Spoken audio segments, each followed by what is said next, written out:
ഗുരുദ്വാരയ്ക്കുമേൽ അവകാശവാദവുമായി എത്തിയ ഡൽഹി വഖഫ് ബോർഡിനെ കണ്ടം വഴി ഓട്ടിച്ചിരിക്കുകയാണ് ഇപ്പോൾ സുപ്രീം കോടതി. സുപ്രീം കോടതി ആ അവകാശവാദം തള്ളിയിരിക്കുകയാണ്. അവിടെ ഇതിനകം പ്രവർത്തിക്കുന്ന ഒരു മതഘടനയുണ്ടെന്നും അതുകൊണ്ട് നിങ്ങളുടെ അവകാശവാദം വിലപ്പോകില്ല, അത് ഉപേക്ഷിക്കണമെന്നുമാണ് സുപ്രീം കോടതി ഇപ്പോൾ പറയുന്നത്.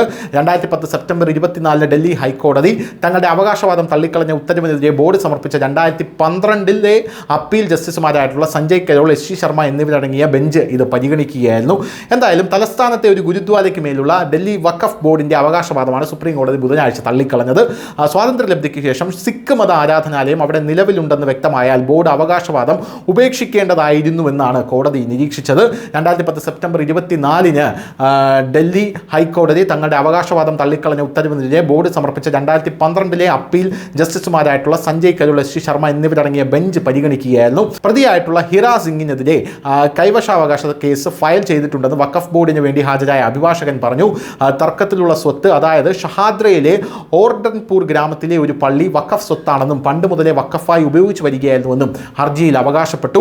വിചാരണ കോടതി അനുകൂലമായി വിധിച്ചതായും 1989 അപ്പീൽ കോടതി ഇത് സ്ഥിരീകരിച്ചതായിട്ടും അഭിഭാഷകൻ ചൂണ്ടിക്കാട്ടി. എന്നിരുന്നാലും രണ്ടാമത്തെ അപ്പീലിൽ ഡൽഹി ഹൈക്കോടതിയിലെ സിംഗിൾ ജഡ്ജി കേസ് തള്ളുകയായിരുന്നു.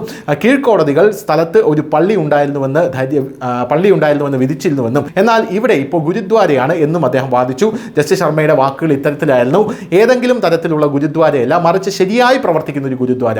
ഒരു തരത്തിലുള്ള ഗുരുദ്വാര ഉണ്ടായിരുന്നു എന്ന് പറയരുത്, അവിടെ ശരിയായ മതഘടനയോടെ പ്രവർത്തിക്കുന്ന ഒരു ഗുരുദ്വാര എന്ന് വേണം പറയാൻ.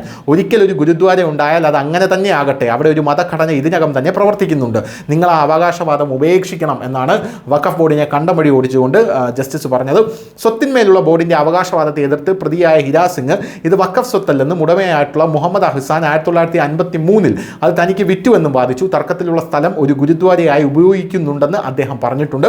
വാമൊഴിയായും രേഖാമൂലമുള്ള തെളിവുകളിലൂടെയും കേസ് സ്വകാര്യ സ്വത്താണെന്ന് സ്ഥാപിക്കുന്നു. അതിനുശേഷം ഉടമ വഖഫ് സ്വത്തായി സ്വത്ത് സ്ഥിരമായി സമർപ്പിച്ചുവെന്ന വാദിയുടെ വാദത്തെ സാധൂകരിക്കുന്ന ഒരു തെളിവും ലഭ്യമല്ല എന്നുള്ളതാണ് മറ്റൊരു പ്രധാനപ്പെട്ട കാര്യം. പണ്ട് മുതലേ ഈ സ്വത്ത് വഖഫ് സ്വത്തായി ഉപയോഗിച്ചിരുന്നുവെന്ന് വാദത്തിൽ പറഞ്ഞ വെറും ഒരു പ്രസ്താവന പോലും ഈ വാദം സ്ഥാപിക്കാൻ പര്യാപ്തമല്ല എന്നാണ് കോടതി കണ്ടെത്തിയത്. വാദിയുടെ സാക്ഷികളിൽ ആരും സത്യവാങ്മൂലം നൽകിയിട്ടില്ല എന്ന് ബോർഡിനെതിരെ വിധി പുറപ്പെടുവിച്ചുകൊണ്ട് കോടതിയുടെ സിംഗിൾ ജഡ്ജി പറയുകയായിരുന്നു എന്നുള്ളതാണ് മറ്റൊരു പ്രധാനപ്പെട്ട കാര്യം. News desk, news India Malayalam.